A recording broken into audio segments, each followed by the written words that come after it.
para poder grabar.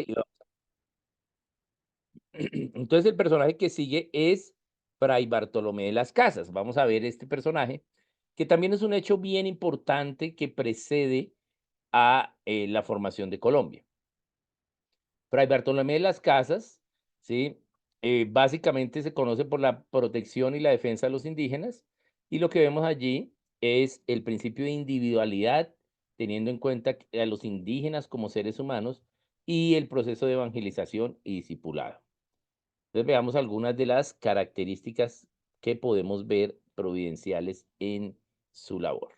Bien, Fray Bartolomé de las Casas es un burgués, es un rico, hijo de un político, digamos, de un funcionario español.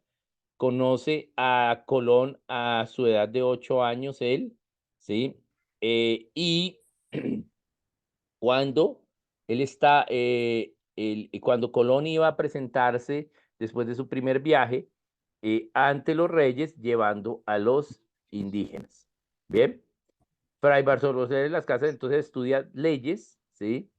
Y, y luego también, eh, debido a su familia, entonces recibe como herencia haciendas y titulación de tierras y esclavos en lo que hoy es Cuba.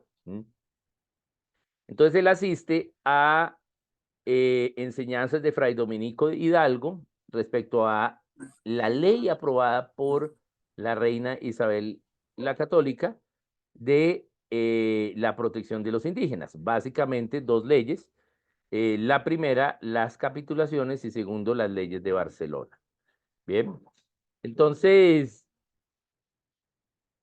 em, entonces Fray Dominico Hidalgo denuncia que no se estaba cumpliendo la ley en Cuba respecto al tratado de los indígenas porque se estaban esclavizando a los indígenas. Recordemos que era prohibido esclavizar a los indígenas, ¿sí? Entonces él denuncia ello.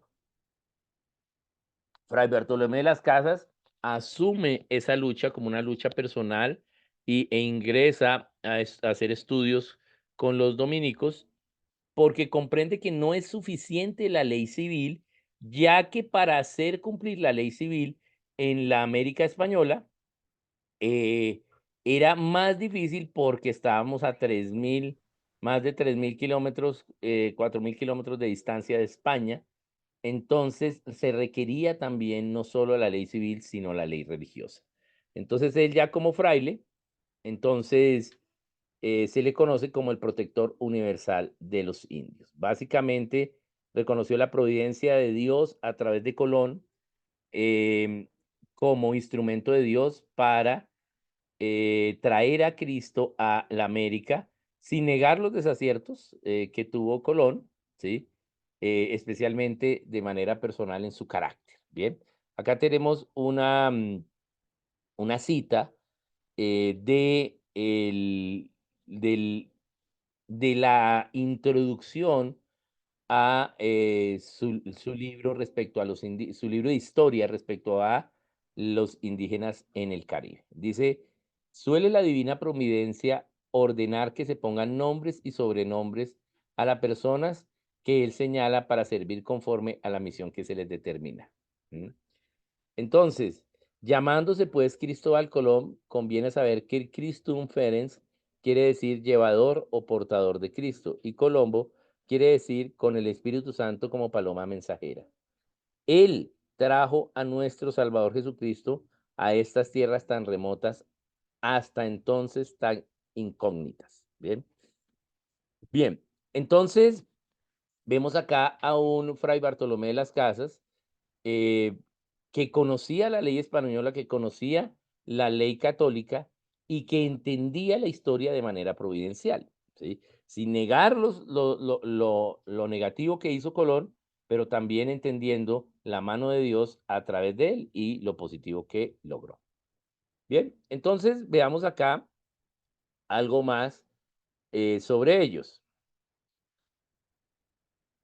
Su libro, La brevísima relación de la destrucción de las Indias en 1552, se convierte en un libro de denuncia de cómo se están destruyendo las Indias, y no me refiero a aquí a la América española en cuanto a la tierra, sino en cuanto a la acción con los indígenas, ¿sí? O contra los indígenas, digamos.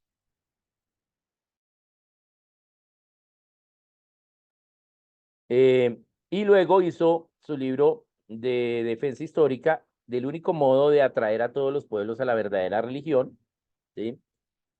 Básicamente es un libro de cómo llevar a los indígenas a la creencia en Cristo.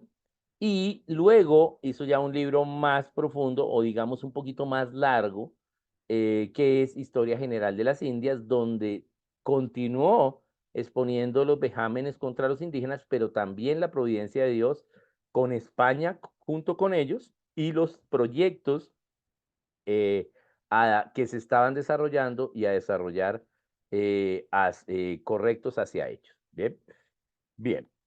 Eh, entonces, aquí vemos algo importante. Bien. Eh, entonces, esto ya lo vimos. Bien. Entonces,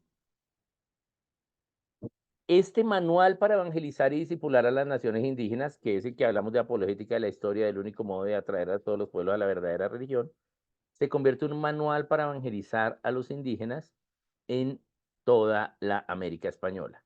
Bien, no era que acá se empezaba a evangelizarlos, no, ya llevábamos, sí, dos, tres generaciones ya evangelizando.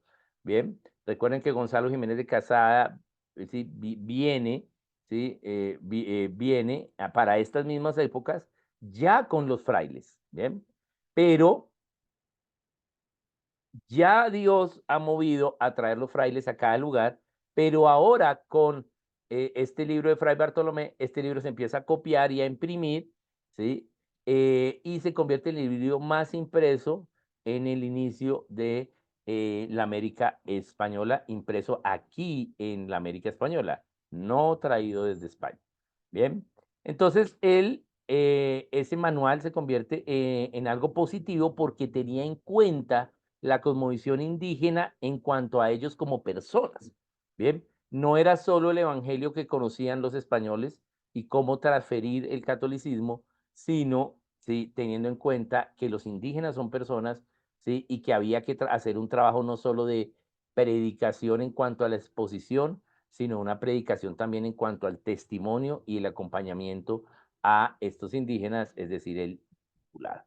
Bien, él también ayuda a la orden dominica a establecer templos y una organización de frailes y de discipulado en las iglesias del Caribe.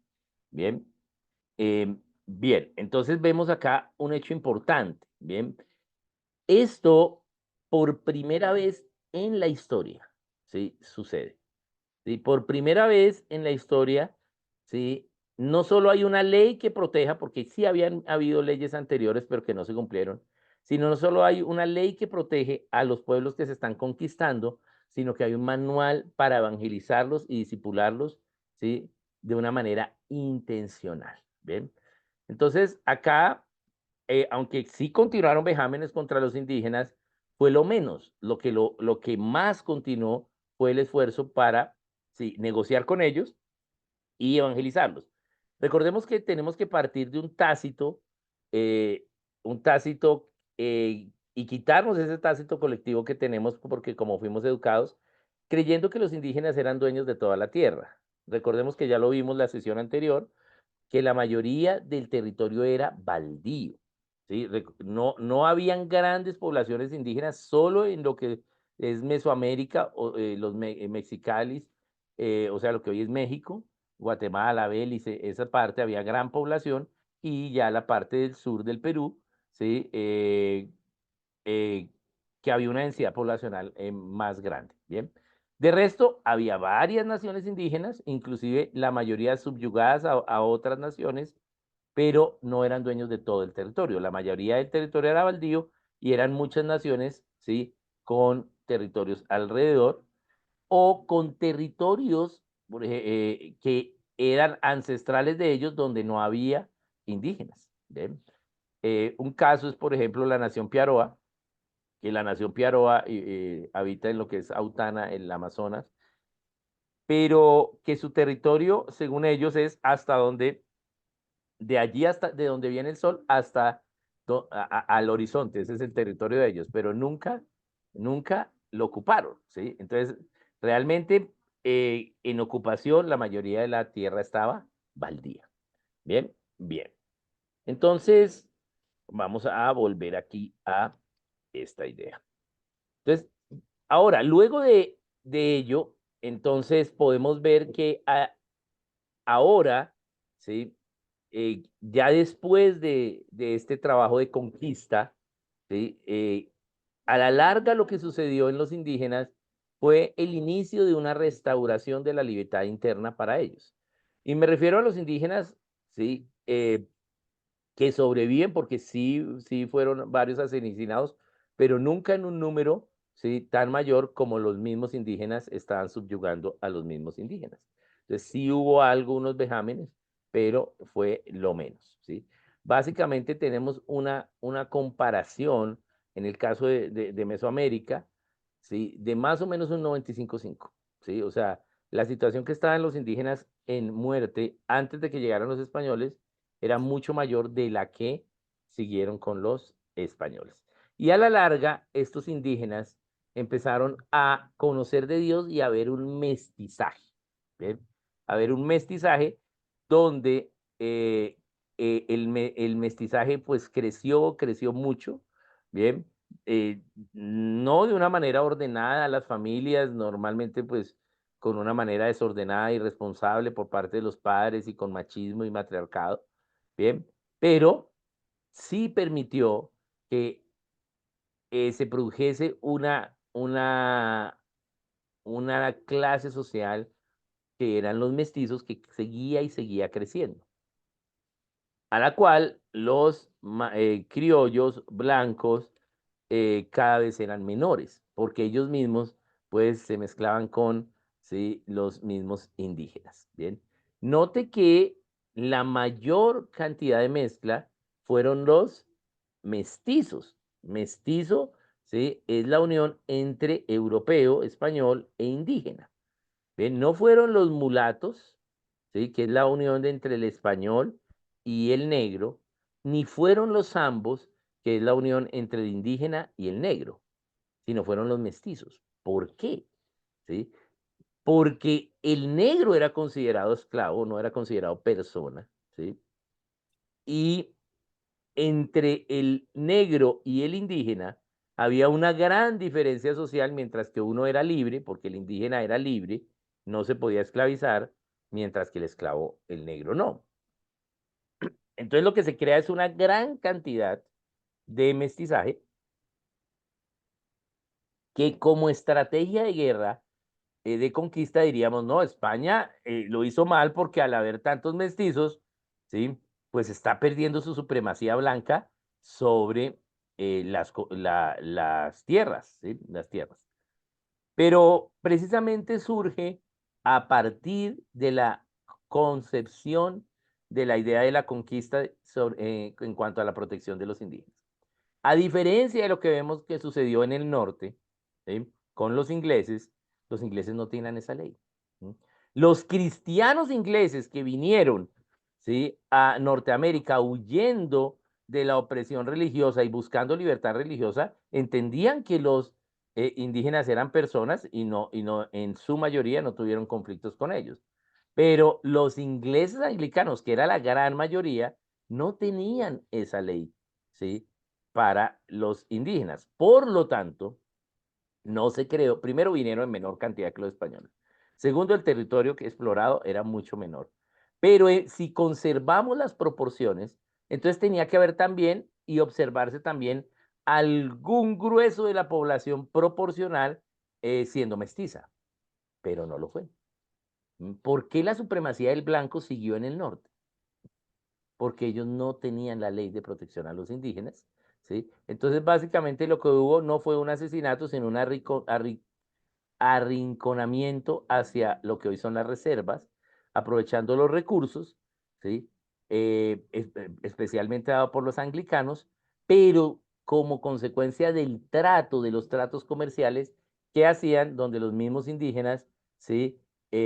Conservaban el dinero a cambio de las tierras, ¿bien? Y de el no trabajo. El indígena norteamericano no se caracterizó por el trabajo, a diferencia de el indígena de la América Española, que sí trabajaba, ¿sí?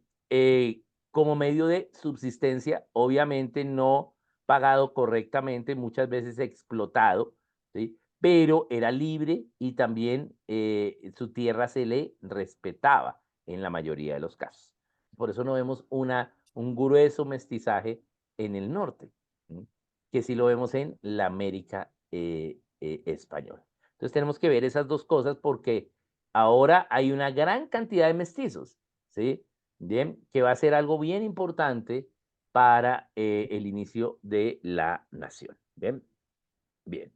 Entonces, teniendo en cuenta esta idea, ¿sí? Del mestizaje, entonces ahora sí vamos a pasar a nuestra idea de los orígenes de Colombia.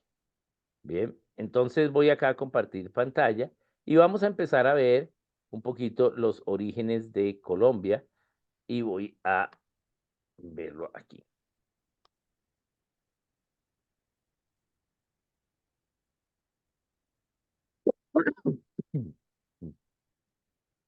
Bien, entonces Dios siempre ha actuado sobre individuos y naciones. Bien, y dice su salmo, y pondré mi gloria entre las naciones y todas las naciones verán mi juicio que he hecho por mi mano, ¿sí? Que habré hecho por mi mano, que sobre ellos puse. Bien. Entonces Dios trabaja con nuestra nación. Ya vimos la sesión anterior que Colombia, ¿sí? No inicia con los territorios americanos ni con las naciones precolombinas. Bien. Pero sí debemos analizarlo porque poner un piso de pensamiento a lo que va a ser el inicio de la nación colombiana. ¿Sí? Bien, bien, nuestra nación inicia el 7 de agosto de 1819. Vamos a ver cómo inicia la nación, ya habiendo visto la conquista y la colonia de manera providencial. Bien, entonces voy acá a mirar qué sucedió. Como preámbulo, debemos ver que empieza a haber un movimiento de pensamiento iniciada por Samuel Rutherford, maestro de John Locke, y seguido mucho más efectivamente o más grandemente por John Locke, respecto a ver en la Biblia los principios del gobierno civil. Bien, aquí tenemos que ver con Locke algo bien importante, ¿sí? Y es y situarnos en lo que estaba sucediendo. Llevamos, sí, muchos años, estamos hablando desde Samuel, ¿sí? Desde Samuel, muchos años, ¿sí? Eh, unos 3000 años. ¿Mm? Todas las naciones bajo tiranía de la monarquía, de los reyes. Y antes de que el pueblo de Israel quisiera tener rey, ¿sí? Porque acá llevamos 3000 años desde que el pueblo de Israel quiso tener rey y ser como las naciones paganas, desde el tiempo de primero de Samuel 8. 3000 años después estamos aquí. Te voy a Bien. ayudar. Es decir, que duramos 3000 años, ¿sí? Para volver a buscar las ideas y los principios de Dios para el gobierno civil. Es así de duro estaba nuestro corazón. Antes de primero de Samuel 8, todas las naciones, a excepción de Israel, desde el pacto que Dios hace con Abraham, que inicia con Jacob como nación, todas las naciones vivían bajo tiranía de déspotas opresores, excepto Israel. ¿Ven? ¿Cuánto tiempo antes? No tenemos registro de datación, pero pues tenemos, por ejemplo, el caballo alemán, que es una escultura en orfebrería que data de unos 28.000 a 30.000 años antes de Cristo, o tenemos las arte en las cuevas de Altamira en lo que hoy es España, de unos 35.000 años antes de Cristo. Entonces, Pasó mucho tiempo en tiranía la humanidad hasta que Dios encontró a alguien que le creyese, un pagano que era Abraham. Bien, y hace un pacto con él y con su nieto inicia una nación que ya no anda en tiranía. Hasta que ellos tratan varias veces de hacer la república, pero no lo logran por su propia idolatría y entonces se convierten igual que las naciones paganas desde 1 Samuel 8 hasta estos tiempos de Locke. Entonces, Locke empieza a volver en medio de las monarquías a 3000 años atrás de cómo la Biblia nos enseña que no debemos tener reyes. Y entonces, si la monarquía no es la forma bíblica del gobierno civil, entonces, ¿cuál es? Entonces, analizando la Biblia, él entonces dice, es la república. Bien. Entonces, estamos haciendo una exposición de principios bíblicos después de 3000 años de historia. Así estaba de duro nuestro corazón. Yo me preocupo, ¿sí? Y luego digo, no, debo descansar en el Señor. Pero me preocupo y digo, ¿cuánto tiempo, cuánto socialismo necesitaremos para empezar a clamar la intervención divina de Dios para que empecemos a aplicar los principios bíblicos cristianos para el gobierno civil en Colombia? ¿Cuánto socialismo necesitaremos? Bien. Cuba lleva 70 y aún sí, sigue igual. Bien, bien, y así. ¿Mm? ¿Cuánto necesitaremos? Bien, para entender esos principios. Y eso es lo que sucedió. Entonces acá Locke está en medio de una idea, ¿sí? Bien difícil, bien diferente, ¿bien? Entonces dice, Dios le dio al individuo los derechos, no se los dio el rey. El rey no es de sangre azul. Y básicamente Locke reacciona ante la idea de Ussher, de James Ussher, en su libro Los Anales del Mundo, para a presentar la idea de la asumida desigualdad del hombre y el derecho divino de los reyes. Bien, los reyes son superiores, tienen sangre azul y son Dios en la tierra y tienen derechos divinos sobre em, los paganos. Bien, hay una muy buena novela respecto a este tema de David Sánchez Juliao, Mi sangre en plebeya también tiñe de rojo. Después la hicieron novela, ¿sí? De televisión, pero es muy buena entendiendo la idea de la monarquía que se dio en la costa como una idea monárquica española, ¿sí? Y la idea criolla y la idea mestiza. Bien, es un buen material. No es un libro de historia, es un libro de literatura, pero que ilustra bien este sentido que estamos viendo. Bien, entonces, Dios le da los derechos es al individuo, no a los reyes. Bien, y que para asegurar esos derechos, entonces los hombres hacen los gobiernos. Bien, y la misión de ese gobierno es cuidar la propiedad, proteger la propiedad que Dios le ha dado a través de esos derechos a el ser humano y castigar al que quiera tomar esa propiedad. Bien. Locke hace sus dos libros de gobierno civil, el primer tratado diciendo, oponiéndose a Usher y a Robert Firmer en su libro El Patriarca, diciendo que el rey es un patriarca para la nación y es Dios en la tierra y por eso pues debe tener derechos divinos. Entonces el primer tratado dice, ¿por qué la monarquía no es?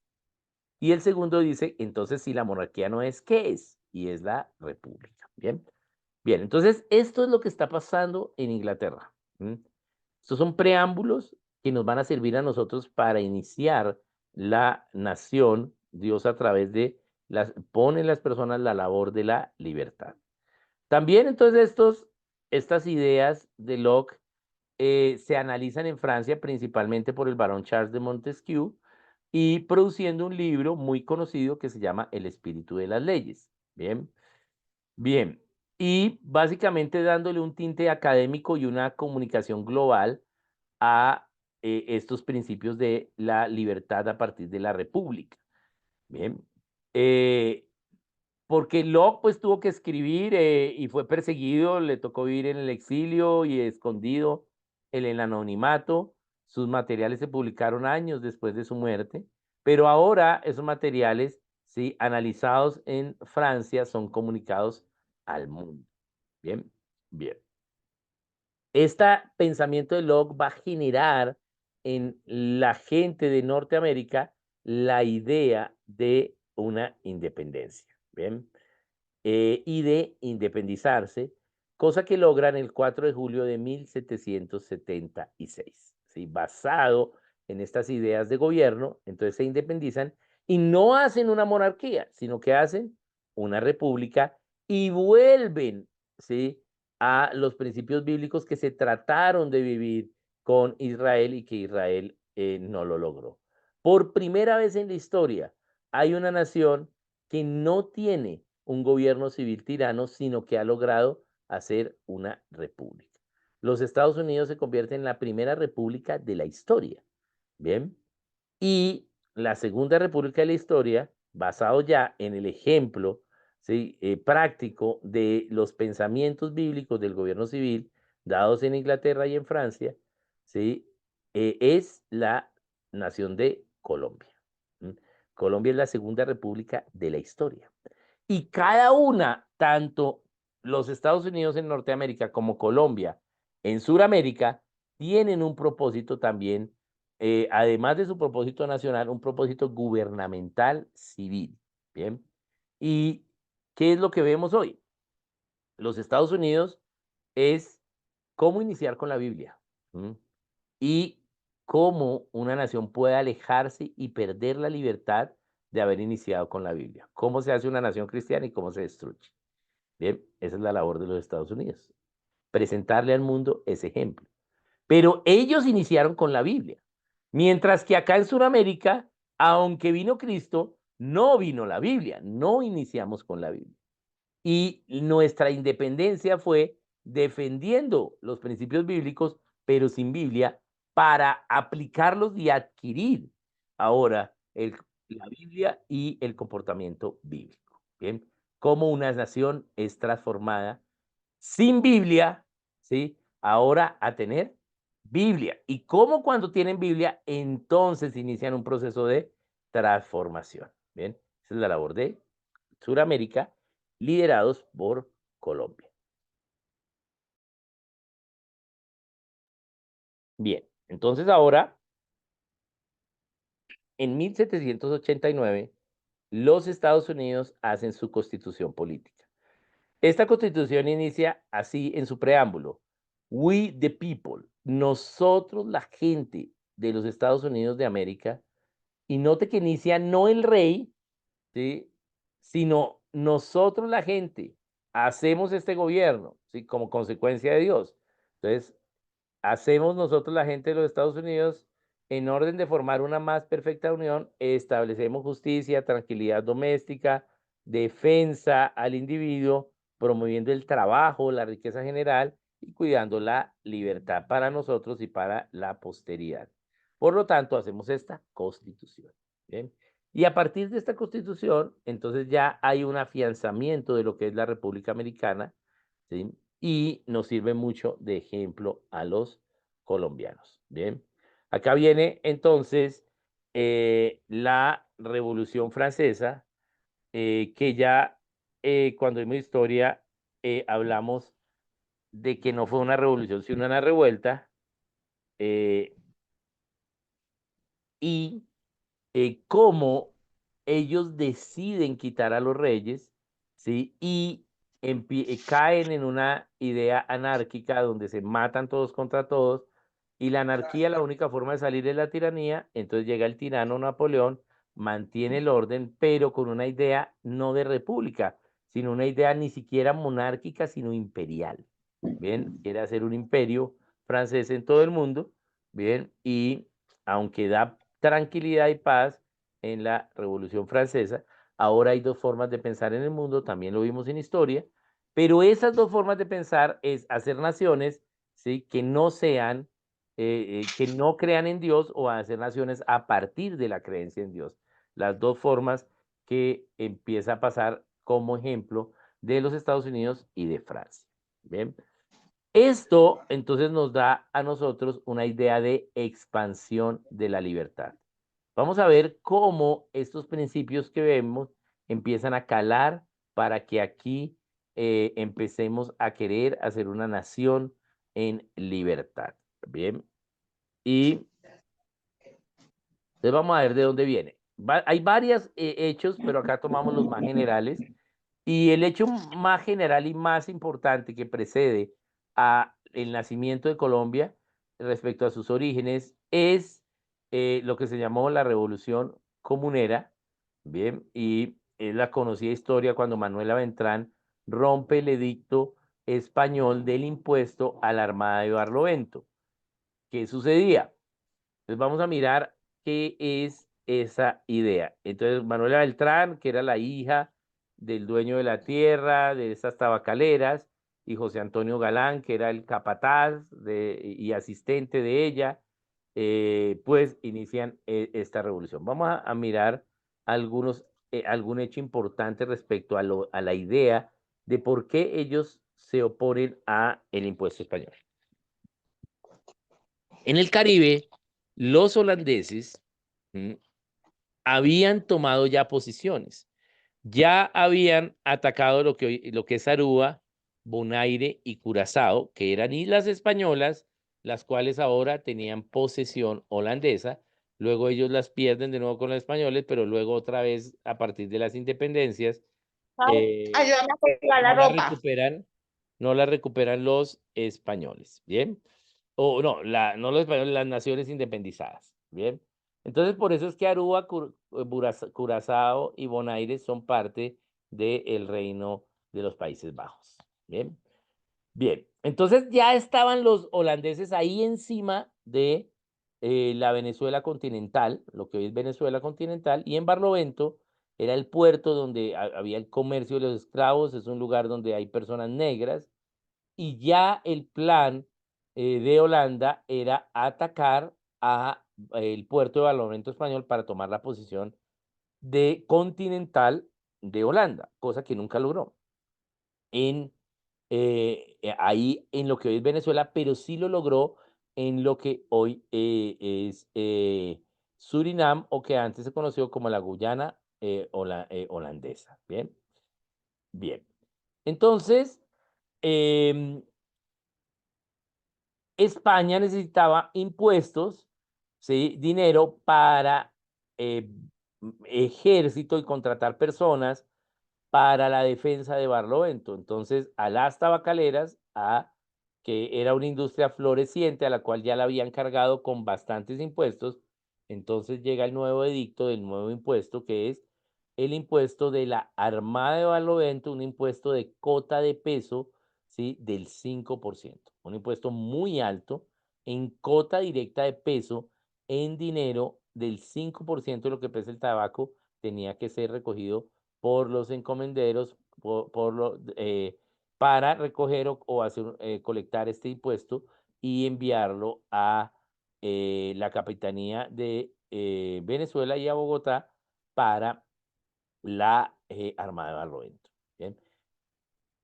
Manuela Sáenz rompe el edicto, ¿bien? Y empieza a haber una protesta donde el ejército español empieza a perseguir a los protestantes, cosa de que ellos se guarecen en eh, el monasterio de Socorro, Santander.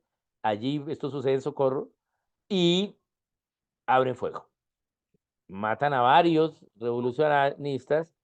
Bien, entonces ellos deciden hacer una protesta caminando desde Socorro hacia Bogotá. Bien, eh, a Manuela Beltrán, bueno, ellos hacen la protesta y a Manuela Beltrán la capturan y la ejecutan. Y José Antonio sigue con la protesta y hacen una caminata, una marcha desde Socorro hacia Bogotá. A la medida que caminaban, se les unían más y más campesinos, tabacaleros y luego ya no tabacaleros, ya agrícolas cuando llegan a lo que hoy es Boyacá, ¿bien? Y empieza a haber bastante gente dirigiéndose a Bogotá, cosa que era algo muy peligroso para España.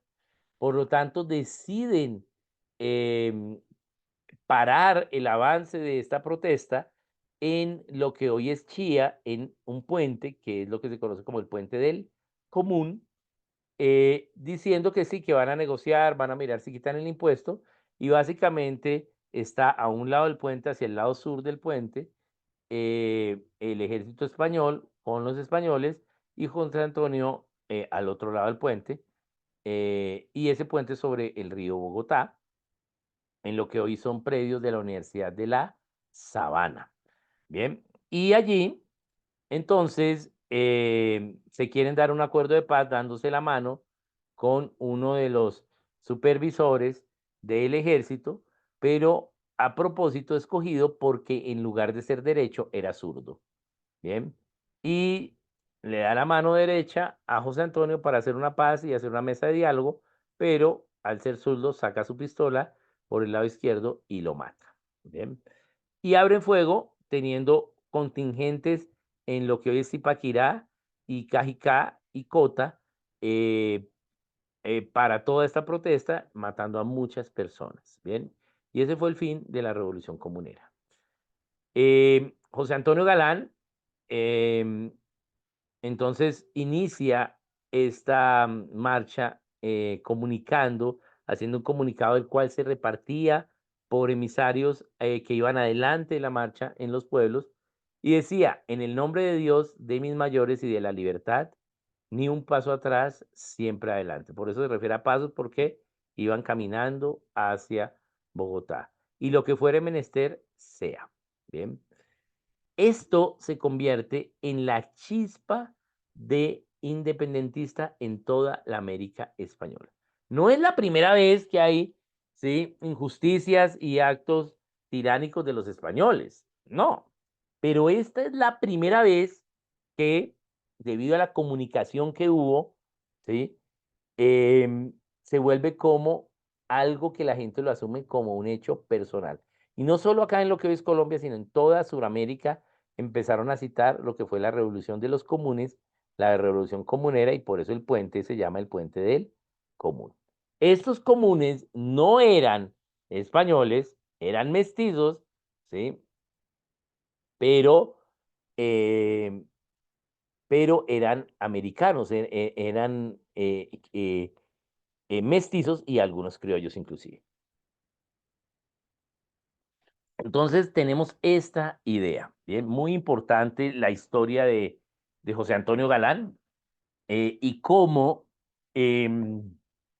empieza a forjar la idea de la libertad. Aquí me voy a permitir también contarles un poquito más de la historia de José Antonio, em, porque mi esposa, ella realmente es de apellido Niño, pero ese no es su apellido original es de su mamá, no es, bueno, ella es Niño por su papá, pero Vergara, Niño Vergara, pero ella no es Vergara, sino Galán. ¿M? Entonces, ellos son descendientes de este Galán tenía tres hermanos, ¿m? Que todos eran santandereanos de Socorro, por eso esto sucede en Santander, porque la gente de Santander es recia, es fuerte, ¿m? Son gente valiente. Entonces, él tenía tres hermanos que fue Antonio, Procopio y Octavio. ¿Sí? Procopio, ellos después de la muerte de José Antonio, les tocó huir porque eran objetivos militares, a lo que Antonio huye a lo que hoy es Bucaramanga, y esos son los Galán de lo que es Bucaramanga, de donde es descendiente el actual alcalde de Bogotá. Bien, está Procopio, que son de los de Casanares, los Galán de Casanares, de donde se inician las guerrillas colombianas. Bien. Y Octavio que huye hacia Boyacá, hacia lo que es Tuta, la región de Tuta y Toca, cerca a Tunja, y son los Galán de Boyacá, de los que mi suegra, pues es de Tuta, Boyacá, Galán, descendiente de estos. Bien. Entonces, un papel muy importante empieza a pasar con estas familias, estos Galán, porque en su descendencia, generación tras generación, quedó una idea de la justicia ante el gobierno civil. Bien, eso no pasó con las demás injusticias que hicieron los españoles, sino con esta. Dios providencialmente sí, usó esta idea comunera y la traición española, ¿sí?, para dar a conocer el corazón español de esa época, que era plenamente ya el dominio tiránico. Ya habían perdido su idea de la América española por cada vez el reino español en América, ¿sí? Que eran dos cosas bien diferentes. Bien, bien. Entonces, ¿qué había sucedido en la siguiente generación a la Revolución Comunera?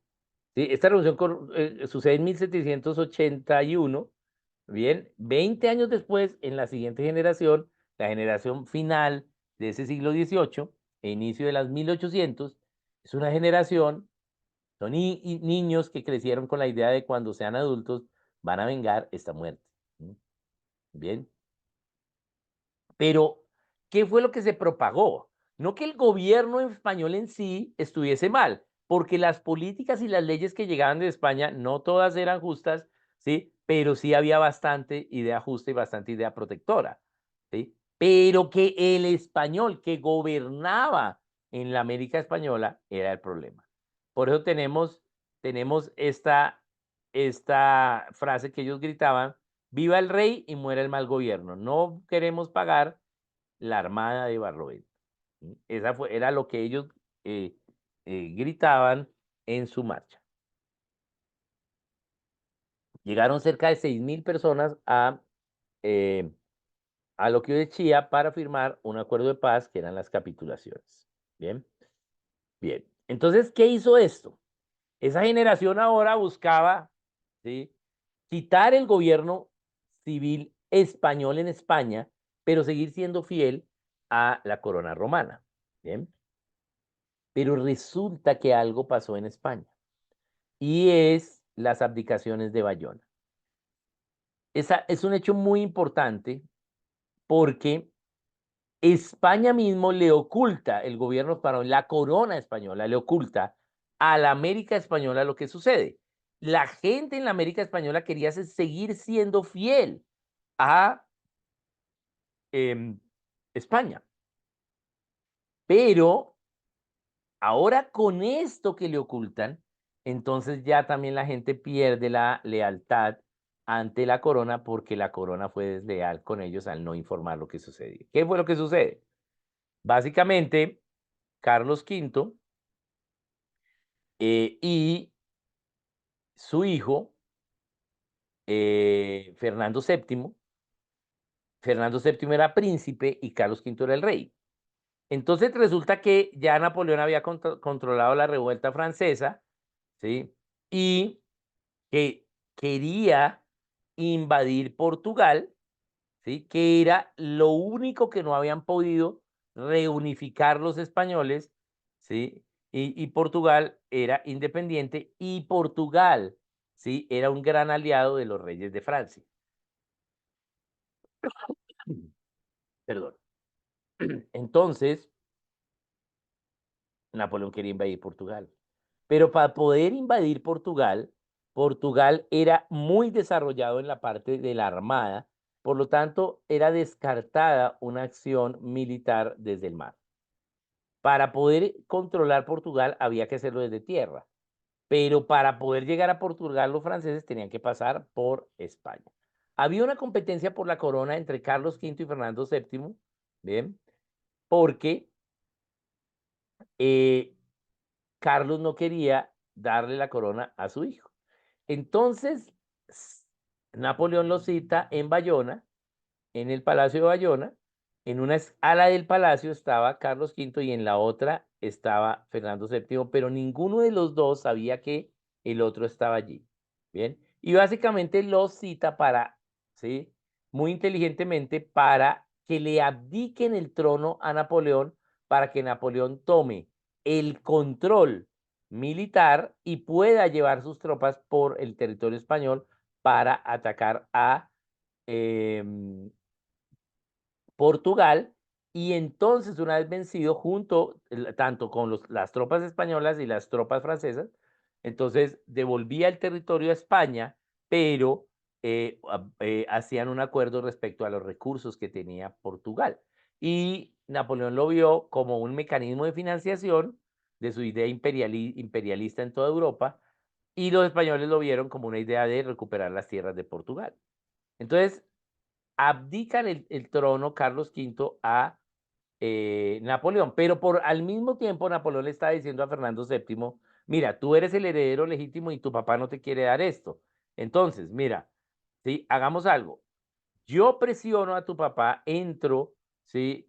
A territorio español y gano, ¿sí? Hago retroceder las soldados españoles, las tropas españolas, presionando a tu papá, ¿sí? Y entonces, ¿sí? Hago que abdique hacia ti el trono, pero abdícamelo tú a mí para que entonces yo aproveche esa incursión de los soldados para ir a Portugal, ¿sí? Y quitar Portugal, que era aliado de los reyes de Francia, y así yo lograr la total paz en Francia para ahora sí llevar mi idea imperial, es lo que pensaba Constantino, pero diciéndole a Fernando, entonces yo te devuelvo el territorio y lo hacemos así. Ambos abdican. Y ahora Napoleón los traiciona a los dos y nombra como rey de España a su hermano. Y este fue el error de Napoleón, ¿sí? Porque fue una estrategia muy brillante, pero el error de Napoleón fue haber nombrado a su hermano, ¿sí? Llamado José Bonaparte o más conocido como Pepe Botella. Esto se ocultó a los criollos y a los mestizos en la América española. Se decía que Fernando VII seguía mandando, se mandaban misivas de Fernando VII, pero nunca se les contó que ahora gobernaba un rey francés. Bien. Y además porque también no solo se tapó en forma de gobierno civil, sino también en forma moral, porque José Bonaparte era un alcohólico bebedor y por eso tenemos acá, ¿sí? Esta idea de cada cual tiene su suerte, la tuya es ser borracho hasta la muerte, Pepe Botella, ¿sí? Pepe Botella o José Bonaparte era un borrachín, pero era el hermano de Napoleón, error nombrar a la familia si la familia es inepta. Entonces, por este nepotismo, entonces, eh, pues Napoleón Bonaparte no gobierna y ahora el territorio español pertenece a el Imperio francés que está haciendo Napoleón. Entonces, a los españoles, ¿qué les toca ahora? Defender la península y recuperar la península ante la traición de Napoleón, trayendo tropas de la América española a la península, dejando desprotegido, ¿sí? Muchos sectores con poco ejército, ¿bien? Perfecto para una insurrección, ¿sí? De independentistas, ¿bien? Bien, entonces, la gente aquí en el Socorro, eh, permítame un momento, se activó una alarma de algún carro, voy a ver si... Bien, entonces veamos lo siguiente, ¿qué sucede? La gente en el Socorro aprovecha esto y declaran la independencia del Socorro. El primer territorio que declaró la independencia fue el Socorro el 11 de julio de 1810. Hacen una declaración de independencia de España, ¿sí? De independencia del gobierno civil, ¿sí? Español en la América española, pero queriendo seguir siendo fiel a la corona. ¿Por qué? Porque hay menos ejército ahora, pero no le ocultaban a la América española. ¿Por qué? Entonces ellos publican que siguen siendo fieles a Fernando VII, bien, a la idea del rey, ¿sí? ¿Por qué? Porque al abdicar Carlos V, entonces la misiva que se viene es que Fernando VII ha heredado el trono, pero realmente lo heredó fue Pepe Botella. Bien. Entonces, ellos se independizan y hacen la constitución de su república. Bien. No hacen una monarquía, precisamente están luchando contra los vejámenes de la monarquía, sino hacen una constitución. Note la fecha de diferencia de la constitución. ¿Sí? 11 de julio, declaración de independencia, 15 de agosto ya tenemos una constitución. En menos de un mes usted redacta una constitución de las leyes y se ponen de acuerdo las personas. No, ¿sí? Ellos ya tenían, ya trabajaban en gobierno civil, queriendo hacer una república y queriendo hacer una constitución, y se convierte la Constitución del Estado Libre del Socorro en el primer documento de gobierno civil de autogobierno local en América del Sur. en Sudamérica.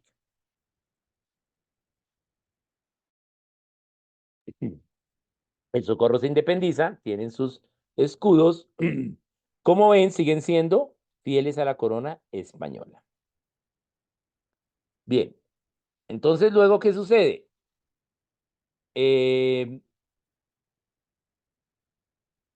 Ellos en Cabildo Unidos deciden el 9 de julio de 1810, sucede que iban ellos caminando y pasaron cerca a los soldados españoles y hubo algún problema y los soldados españoles mataron a estas personas, entonces ahí ellos deciden, ¿sí? Separarse, bueno, hacer la independencia de, y ellos gobernar y sacar a los gobernantes locales españoles, pero seguir siendo fieles con España, ¿bien? Entonces, se reunieron más de 8.000 personas encabezadas por José Lorenzo Plata y, y Miguel Tadeo Gómez para dar un golpe al corregidor Valdés, que era el gobernante de Socorro, ¿bien? Y le van a dar golpe de Estado, pero como no tenían tanta protección de tropas, se escabulle Valdés y abandona su pueblo, ¿sí? Y se refugia en el convento de los capuchinos, ¿bien? En el monasterio de los capuchinos, ¿bien?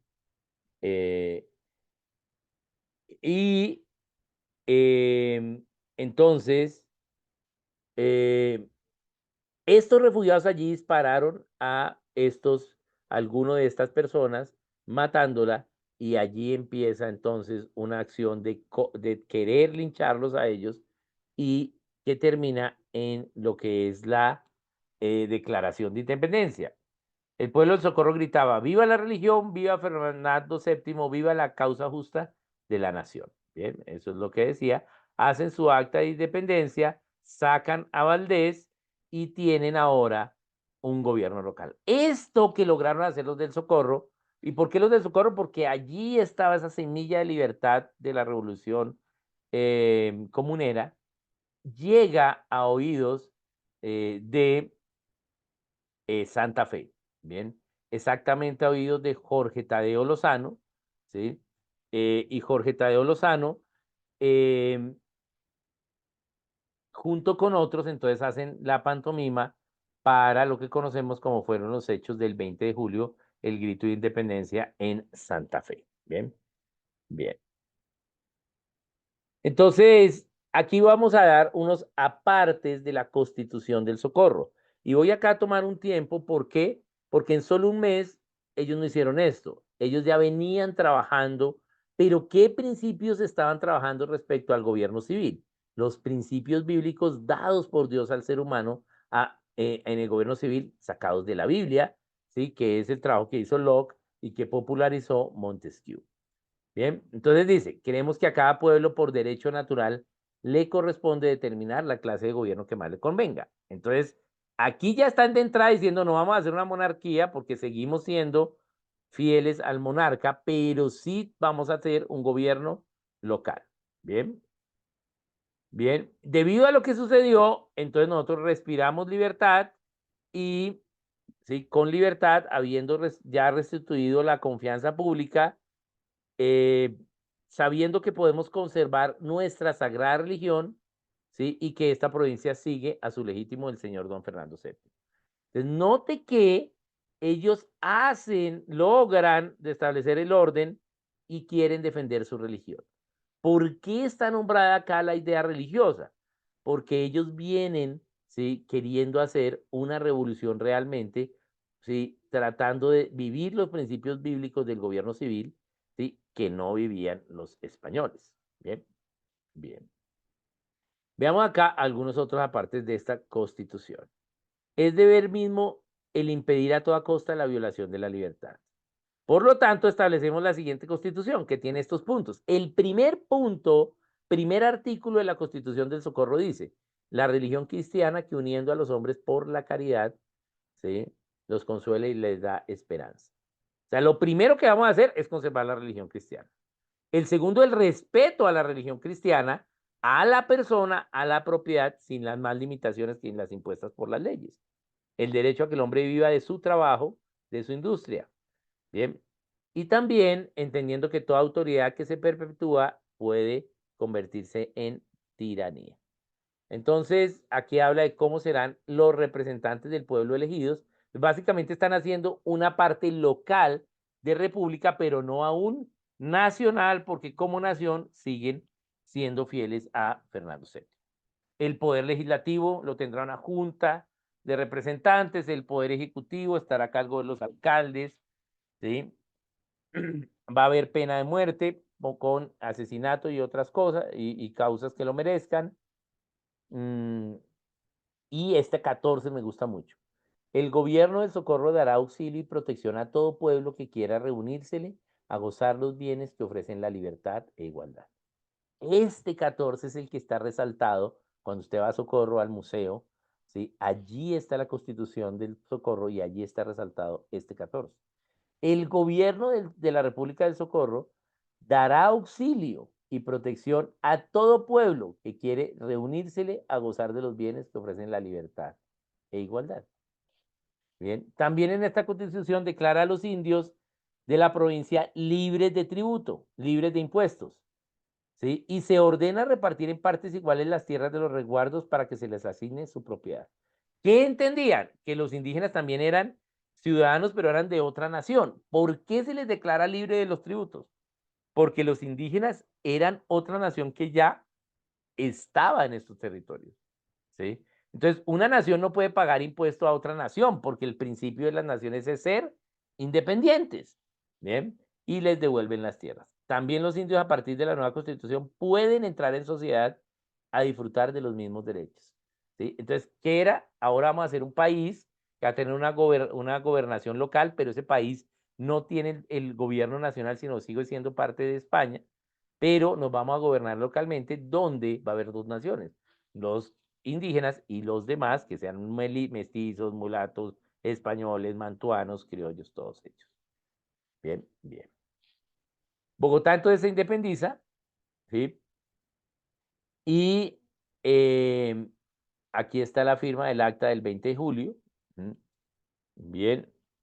Y el 20 de julio se proclama la independencia de España, aunque no en términos absolutos.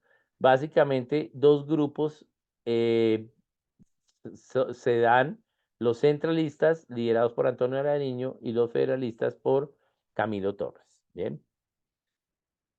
Ellos entonces quieren aplicar un régimen federal similar a lo de los Estados Unidos, constituyendo, constituyendo las provincias nacionales, ¿sí? Y constituyendo el nombre Provincias Unidas de la Nueva Granada.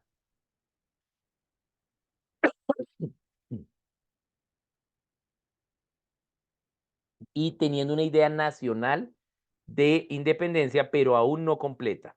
A diferencia del Socorro, Socorro solo fue el Socorro, donde administraba Valdés. Aquí no, aquí dicen, vamos a independizarnos y tener un gobierno local en todo lado, pero seguimos siendo fieles a la corona. Entonces vamos a dividir la Nueva Granada en las Provincias Unidas de la Nueva Granada, tal cual como lo hizo Estados Unidos, donde estaba la provincia de Antioquia, la de Cartagena, la de Pamplona, la de Neiva y Tunja.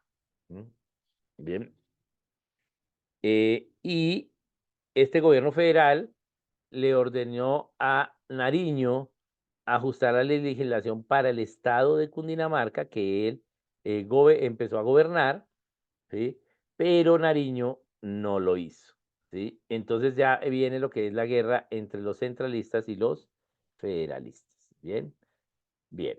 Entonces, hay algunas leyes, algunas ideas, eh, y esta dice, por ejemplo, de la recíproca unión de los americanos y los europeos debe resultar la felicidad pública. Como vemos, no es una independencia total, sino una independencia local, pero ya de nivel más grande de toda la administración que hacían los españoles en la Nueva Granada. Y esa es la diferencia con la del Socorro, siendo que la del Socorro fue primero. Bien, bien.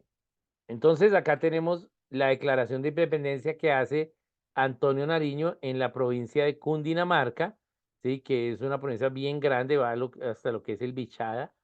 bien, y ya no respetando la idea de las Provincias Unidas Federales de la Nueva Granada, sino queriendo ahora hacer una independencia nacional, bien, eh, total. No, no total, sino, digamos, dirigida desde Bogotá. ¿Sí? No federalista, sino centralista. Bien. Bien, estas guerras entre centralistas y federalistas van a llegar a lo que se conoce como la patria boba, bien, porque logramos algo de grito de independencia y logramos independencia, pero no fue total, realmente seguíamos siendo dependientes de España, bien. Y ya entre estas guerras desde 1810 hasta el 16, entre centralistas y federalistas, pues se le llamó el periodo de la patria boba. ¿Por qué? Porque no gobernamos, sino peleamos entre nosotros, ¿sí? Entre centralistas como Nariño y Bolívar, con federalistas como Camilo Torres y Santander. Bien, entonces fue tal la pelea que dijimos, ¿sabe qué, España? Venga y nos gobierna otra vez acá. ¿Sí? Y de nuevo le dimos entrada a los españoles. ¿Por qué? Porque no logramos tener autogobierno. Bien. España de nuevo gobierna entre 1817 y 1819. Bien. Bien. Entonces, aquí tenemos esta idea. Ay, se me permita que se me descuadró. Bien. Entonces ahora España está acá. Entonces dicen, no, pero claro, los españoles llegan a gobernar ahora con mucho más control, ¿sí? ¿Por qué? Porque ya habían recuperado la península y ahora querían recuperar la América española que se le estaba también yendo de las manos. Entonces vienen con más opresión, ¿sí? A lo que Bolívar empieza a eh, organizar, ya venían organizando desde antes el ejército y la idea independentista, pero ahora, ¿sí? Eh, entienden que es de una idea nacional. Bien, entonces, ¿cuál es la diferencia entre la independencia que se hizo no total en 1810 a la idea que se está preparando ahora? Que ahora hay un componente educativo. Antes era un componente básicamente de aprovechar la situación ante la injusticia de eh, de España y los únicos que habían hecho proceso educativo era el Socorro, pero el resto quería la independencia local, pero no habían hecho un proceso educativo entre sus gentes. Por lo tanto, lo que hicieron fue pelear y la gente no se pudo autogobernar. ¿Por qué? Porque si no los educas en los principios, pues no van a estar de acuerdo y no van a lograr la unidad con unión, porque para ello se necesita primeramente el autogobierno. Bien. Eso es lo que sucede. Entonces viene, ahora ya hay un componente educativo no general, pero sí hay gente como Bolívar, como Andrés Bello, y gente erudita, ¿sí? Eh, y empiezan a tener esta idea de la independencia. Bien. Entonces, entre esas peleas centralistas y federalistas, Bolívar al querer ser centralista, es perseguido por los federalistas y le toca huir por su vida a Jamaica, donde escribe la Carta de Jamaica. La Carta de Jamaica es un documento muy interesante porque em, Bolívar la usa para pedir ayuda a los ingleses. ¿Bien? Y resulta que logra que los ingleses le ayuden en esta campaña libertadora, campaña independentista. ¿Bien?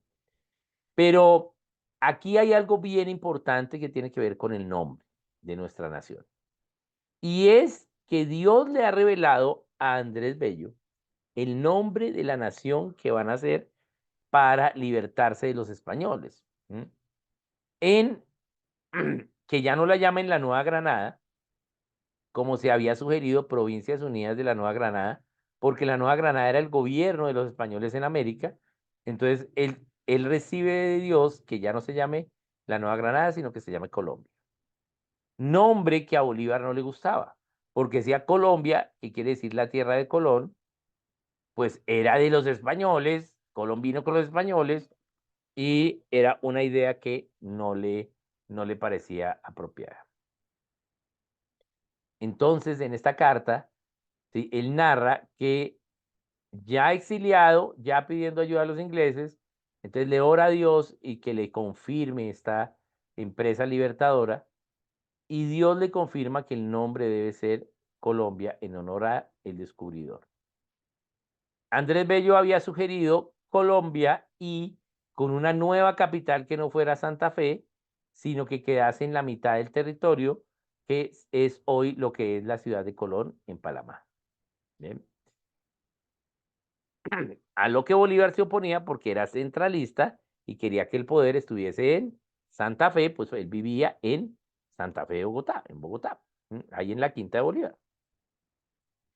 Entonces, aquí Bolívar, entonces dice que se hincó ante su cama, oró y Dios le confirmó el nombre. Estas tierras se deben llamar Colombia. Ese gobierno nuevo que van a hacer, aún no era un gobierno total de independencia, sino un gobierno local, se debía llamar Colombia. Bien, bien, bien. Entonces, ya en 1819 se inicia la campaña libertadora.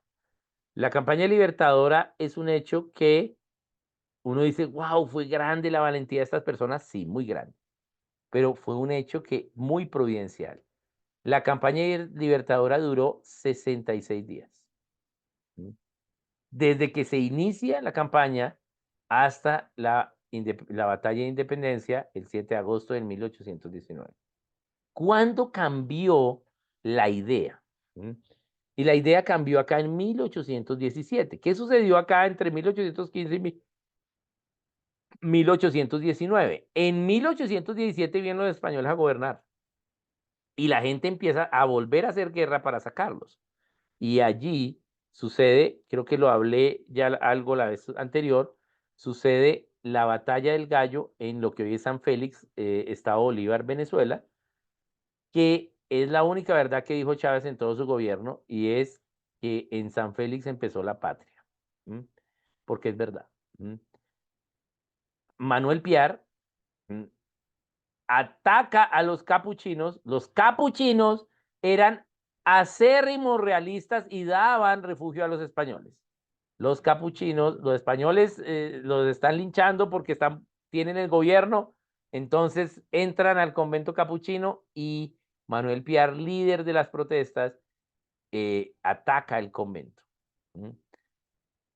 Entonces hay guerra, muere mucha gente, los españoles hieren, queda cojo Manuel Piar, sí, le toca quitar parte de su pierna y pierde la guerra. ¿Mm? Pero Piar no se rinde.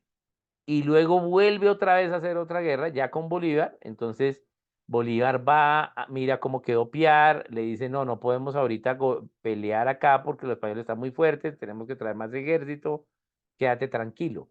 Pero Piar no. Piar no se queda tranquilo y en el Monte del Gallo hace una batalla con pocos soldados, ¿sí?, ganando la batalla española y expulsando a los españoles de San Félix. ¿Por qué era tan importante ganar San Félix? Porque era un punto neurálgico, porque era el puerto del oro español sobre el Orinoco. Allí cargaban los barcos del oro que viene de la región del Dorado venezolano, ¿sí?, en la ciudad de Dorado y em, en el estado Bolívar, ¿no? La ciudad de Dorado, allí. Entonces, ahora los españoles salen de San Félix y Piar declara, aquí empieza la patria. Pero ya Piar tenía una idea independentista que ya la tenía Bolívar en 1817, que antes no tenían, y era una idea independentista nacional, totalmente nacional, ya no siendo fieles a España, sino a ser una nación independiente de España.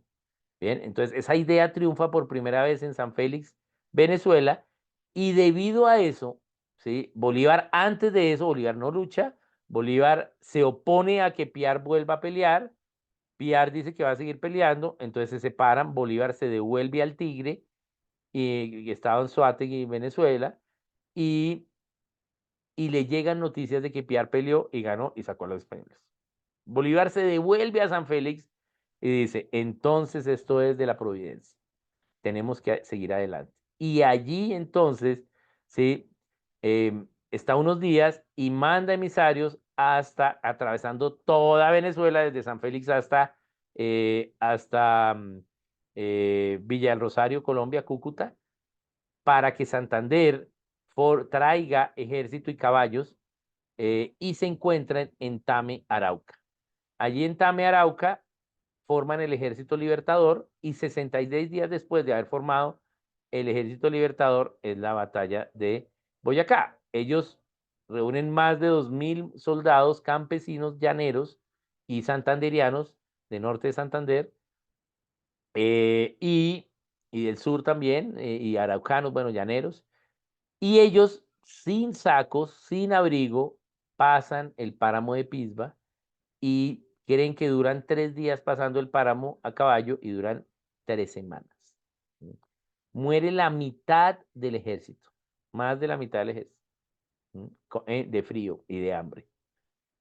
Ellos, cuando bajan ya el páramo de Pisba a lo que es Boyacá, en la región de Tasco, de Paz de Río, de Corrales, de Pisba, entonces desisten de su obra. Pero son las mujeres que les tejen sacos a los sobrevivientes y les dicen hay que seguir adelante y dan sus hijos jovencitos para el nuevo ejército. Hacen la batalla de Corrales y de Tópaga, 2 batallas, ganan, sacan a los españoles de Corrales y de Tópaga, o la de Tópaga se llama también la batalla del carbón, se conoce así porque fue en la mina del carbón. Sacan a los españoles de allí y luego emprenden en Monguí, también sacan a los españoles y luego llegan a Duitama.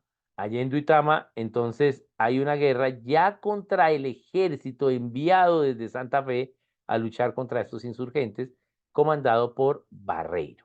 ¿Bien? Muy bien, vamos a dejar allí y vamos a pasar ahora a tiempo de preguntas. Voy a mirar en el chat si tenemos preguntas. Bien. Bien, veo que no hay pregunta en el chat, entonces aquí Jimena da eh, una foto del convento de los capuchinos, ¿sí? Y los capuchinos pues eran bien, bien con los españoles, ¿no? Muy bien, Jimena, gracias. Entonces, aquí si alguien tiene Jimena dice que ellas son de Socorro, claro, entonces el Socorro fue algo muy importante. Vayan al Socorro si pueden ir, no solo vayan a esta región por el turismo de aventuras, sino hay un turismo histórico muy importante en la ciudad de Socorro, porque ellos pensaron primero, ¿sí? En la independencia antes que todos. Entonces, esta región de Santander es muy importante por la idea de la independencia dada originalmente, ¿no? La idea de la libertad. Bien, bien importante. Ahí hay un museo bien, es pequeño el museo, pero vale la pena tomarse unos días en Socorro y sobre todo mirar lo que la gente hacía, ¿no? Y lo que fue Manuela Beltrán y la Revolución Comunera. Bien. Bien, entonces acá tengo una en el chat, Johanna, dice, ¿puedes ampliar un poco cuál fue el aporte de Nariño y su influencia en los derechos humanos a la independencia? Ok, muy bien. Buena pregunta. No sé si lo dije, creo que no. Pero voy a mirar qué fue lo que sucedió. Bien. Entonces, Nariño es importante. ¿Por qué? Primero vamos a ver quién era él. Él era el hombre más rico de Santa Fe. Era el dueño del comercio y tenía el monopolio del comercio. Básicamente era el dueño del éxito. ¿Sí? Entonces, su casa era una casa más grande que la ciudad. ¿M? Es decir, la casa de Nariño empieza donde hoy es la casa de Nariño, donde vive el presidente, y termina en donde hoy es el Parque Ciudad Montes. No sé si algunos de los que viven en Bogotá han ido al Parque Ciudad Montes. En ese parque hay al final, ahí dentro del parque hay un museo que es también Casa de Nariño, porque ahí termina la Casa de Nariño iniciando en el centro de Bogotá y 3 kilómetros más al sur acababa la Casa de Nariño. Esa era su casa. Entonces era un hombre muy rico. ¿Qué estudió fuera? ¿Dónde estudió Nariño? Estudió en París. Tenía el dinero para ir a estudiar a Francia. Era ilustrado, sabía latín, sabía francés y estudió en París. ¿Qué aprendió en París, Nariño? La idea de hacer una nación sin Dios. Bien, donde haya un poder del gobierno civil controlando la vida de las personas. Por eso un poder centralista. Y sin Dios, ¿por qué? Porque ¿cómo pensaba Francia? Hagamos países sin Dios. ¿Cómo pensaba Estados Unidos? Con Dios. Entonces Nariño pues trae esa idea. Si usted conoce el centro de Bogotá, ahí al ladito de donde es el Congreso, está el Colegio San Bartolomé y ahí al lado del Colegio San Bartolomé hay una iglesia y enfrente de esa iglesia hay una placita pequeña que es la Plaza de Nariño. Y allí está en la pared la traducción que él hizo de los derechos del hombre. Pero él traduce los derechos del hombre al español.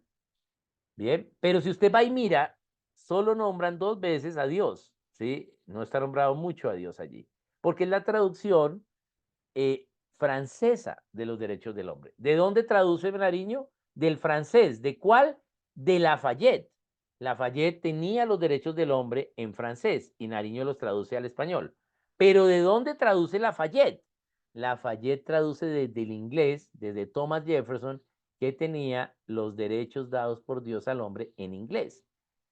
Y Lafayette lo que hace, como luchó Lafayette para la independencia de los Estados Unidos, Lafayette los traduce al francés con Dios, pero ya la traducción que hace Nariño saca a Dios. ¿Bien? Y, y Thomas Jefferson, ¿de dónde sacó esa lista? Ah, él la tradujo del español al inglés. ¿De quién? De Fray Bartolomé de las Casas. Fray Bartolomé de las Casas, en su libro Historia de los vejámenes de los indígenas, entonces ahí dice, es que Dios le dio derechos es al ser humano, ¿sí? Y esto de los derechos del hombre nació en Cuba. Por eso es paradójico, ¿sí? Que ahí en territorio cubano hoy haya ¿sí? Tanta ataque a los derechos del ser humano.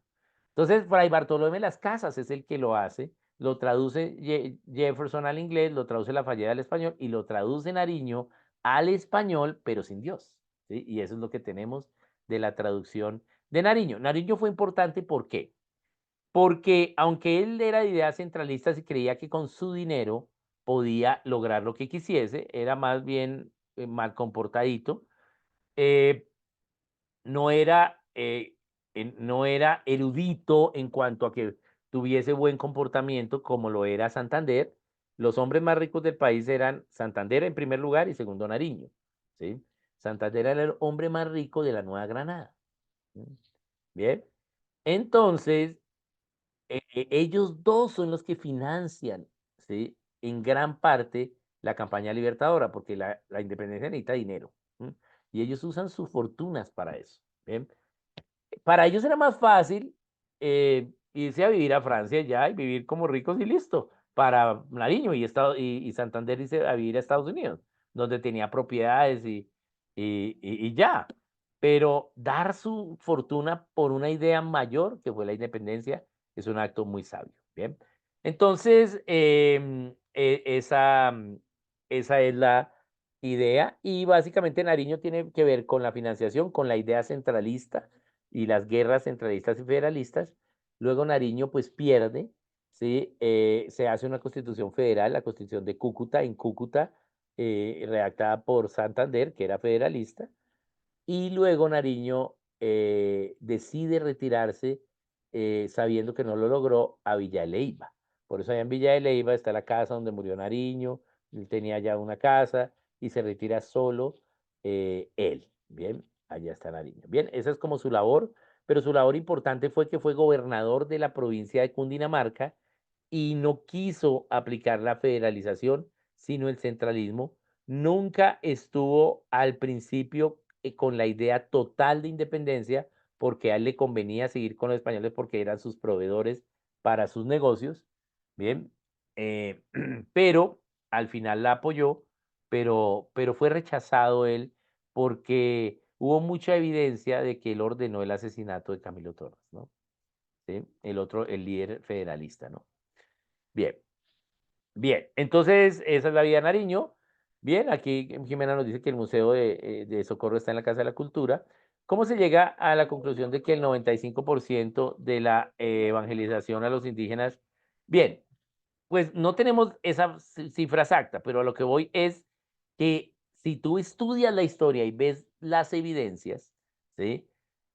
Podemos ver cómo la idea española no era una idea como tal de colonias.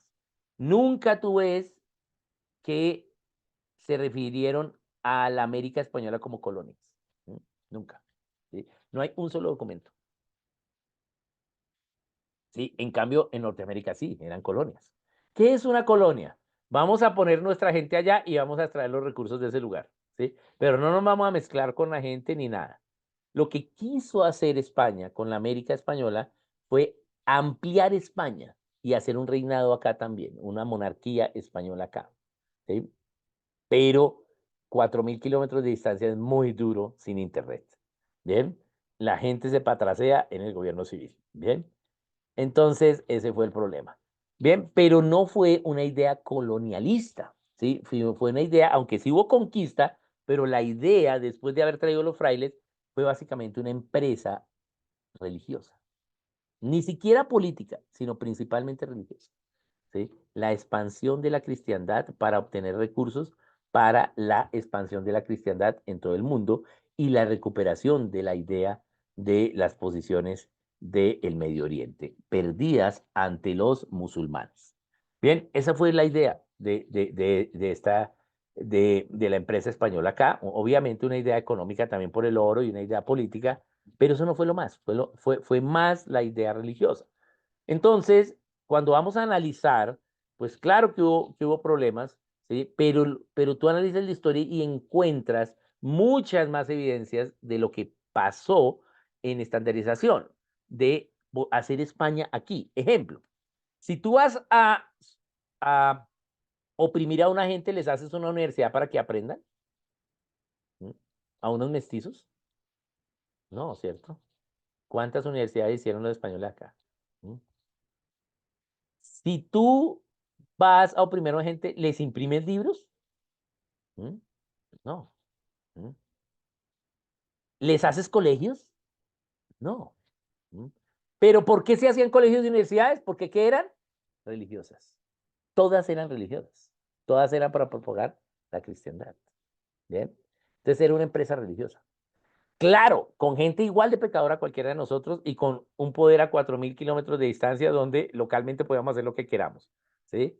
Pero lastimosamente la idea pagana que se nos ha enseñado, que es la leyenda negra española, es que los españoles vinieron aquí y eran terribles. Claro que fueron terribles, porque ninguna conquista es chévere, ¿sí? Y sí hubo vejámenes, pero no fue lo más. La idea de la leyenda negra española inicia en Argentina como una treta política y eso luego lo toman los no creyentes para enseñar ciencias sociales, ¿sí? Y comunicar ello. Claro que hubo problemas, claro que sí, ¿sí? Bien, pero si vamos a comparar, ¿sí? Entonces tenemos que comparar en una forma sensata. Entonces lo que vemos es que ellos querían hacer aquí la América, por eso lo vemos en la gastronomía, lo vemos en las grandes damas que venían acá, que básicamente, ¿qué tenían? Un hombre que tenía hijos con otras mujeres y que ellas no se hacían las de la vista gorda, pero seguían teniendo su familia. ¿Sí? Eso fue lo que sucedió. Porque no vinieron y vivieron aquí como familias bonitas, no. Ese hombre tenía mujeres con muchos hijos, tenía muchas mujeres y hijos mestizos por todo lado y se aceptaba. ¿Sí? Bien. Entonces, no aunque se quería enfatizar las ideas religiosas cristianas, pues no se vivían, ¿sí? Como tal por los españoles.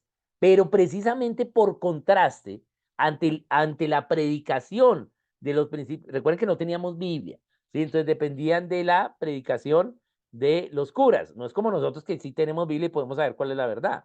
Entonces los curas predicaban una cosa, pero los españoles hacían otra. Entonces, por contraste, algunos mestizos y sobre todo algunos criollos, ¿sí? Hacían lo correcto. Y por ese contraste es que se pudo dar la idea independentista. Note que la idea independentista no fue liderada por los mestizos, pero los mestizos participaron como ejército, ¿sí? Fue liderada por criollos. Y no solo criollos, mantuanos, ¿sí? ¿Mantuanos qué es? Que comían a manteles, o sea, criollos ricos, ¿sí? Blancos, ¿sí? Españoles. Ellos fueron los que lideraron. ¿sí? No fue una revolución de los pobres oprimidos, no. ¿Sí? Todos ellos eran los ricos de la nación, de los lugares, todos, ¿sí? Y fue por una idea de lo que se había enseñado en la religión, ahora vivámoslo como nación. Esa fue la idea que tuvieron. Cada uno con problemas de carácter, sí, pero esa fue la idea. Bien, bien. Dice Paula, fuentes primarias de historia.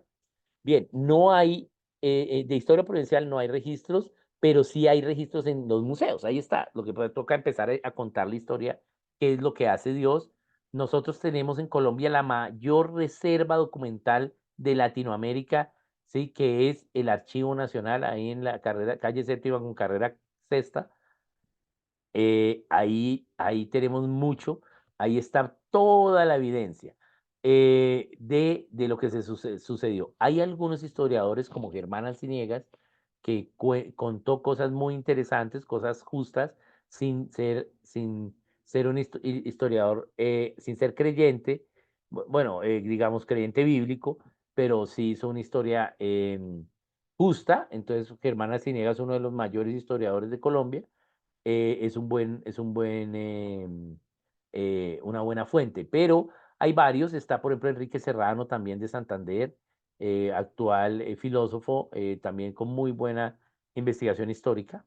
Entonces, hay algunos hechos, pero sobre todo, pues ya de la visión providencial como tal, pues hay que empezar a analizar. O sea, si tú analizas la carta de Jamaica y ves a Dios, ¿sí? Pero a nosotros nos dijeron, sí, Bolívar escribió una carta de Jamaica, pero no nos hablaron que habló de Dios allí. No, pidiendo ayuda a los ingleses para que mandaran soldados, ¿sí? Y ya, pero entonces tenemos que ver la correspondencia de Santander, tenemos que ver la idea de, de, de por qué estos padres fundadores quisieron hacerlo, sus cartas. Hay un buen libro para ello que se llama El Dios de los Libertadores. Ese libro lastimosamente está fuera de impresión y su derecho está cerrado. Entonces no hay derecho para imprimirlo y está fuera de impresión. Comprado por, era Editorial Caribe, la cual fue comprada por Sonderman, y Sonderman fue comprada también. Y no abren el derecho porque Sonderman es una editorial cristiana de dueños paganos, LGTBIQ, todo eso. Entonces, pues por eso el derecho no está abierto, ¿no?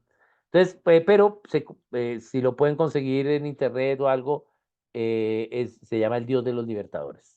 Ahí es un análisis de la correspondencia de todos los libertadores de Latinoamérica. Bien, y hay algunos otros. Acá tenemos ya para niños, sí hay. Tenemos Viajes hacia la Libertad y Relatos de Libertad de Kelly Vincent y de Gladys Ayala. Y también estoy hablando de historia de Colombia, ¿no? De historia de Colombia, eso. Y también hay algunos esfuerzos individuales con algunos materiales, ¿no? Bien.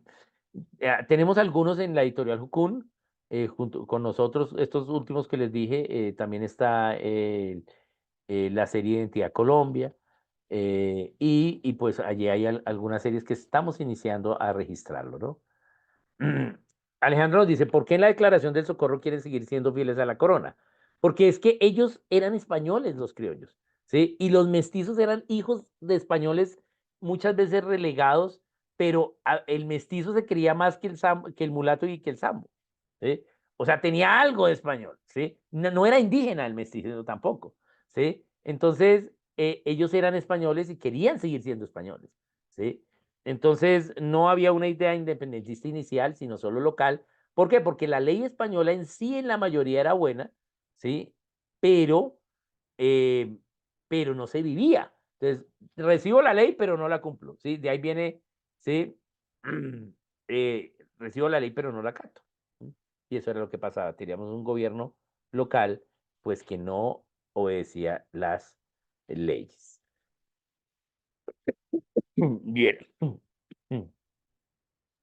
Eh, ¿Por qué en los libros no se habla tanto de la independencia del Socorro como si la de Bogotá? Bien, Freddy, buena pregunta. La primera es porque la del Socorro fue solo local ahí en el Socorro, pero segundo porque la del Socorro logró hacer una constitución con Dios y era muy difícil. Si hiciera una constitución, ¿qué es lo que hay que hacer en historia? Pues estudiar la constitución. Pero como la filosofía de educación es sin Dios, entonces no nos habla, ¿sí? Bien. Ahora, la de Bogotá sí, aunque no fue una independencia total, sí tuvo un alcance local nacional. O sea, que todo lo que era la Nueva Granada, saquemos a los españoles, pero seguimos siendo fieles a España, pero ahora vamos a gobernar nosotros, ¿sí? Y no los españoles que nos han enviado desde España. Bien, entonces, por eso se habla más de la de Bogotá. Em, Sí, dice acá Joana, sí, la motivación principal de Isabel la Católica fue la evangelización, sí, por eso es que se llama la católica, sí, porque ella fue la que le dio el poder a la idea católica, bien, los católicos ya se han declarado católicos en el sigma del Imperio Romano de Oriente, cuando los ortodoxos se separan de la Iglesia de Roma, bien, y ahora entonces ellos dijeron, no, nosotros somos católicos, somos universales, los ortodoxos son una farsa, pero nunca habían sido católicos, sí, ellos tenían posiciones en Europa y en África, ¿sí? Y algo en Asia, pero muy poco, Medio Oriente y ya, pero con la América Española, de 4.000 kilómetros de distancia, un mar completo, ¿sí?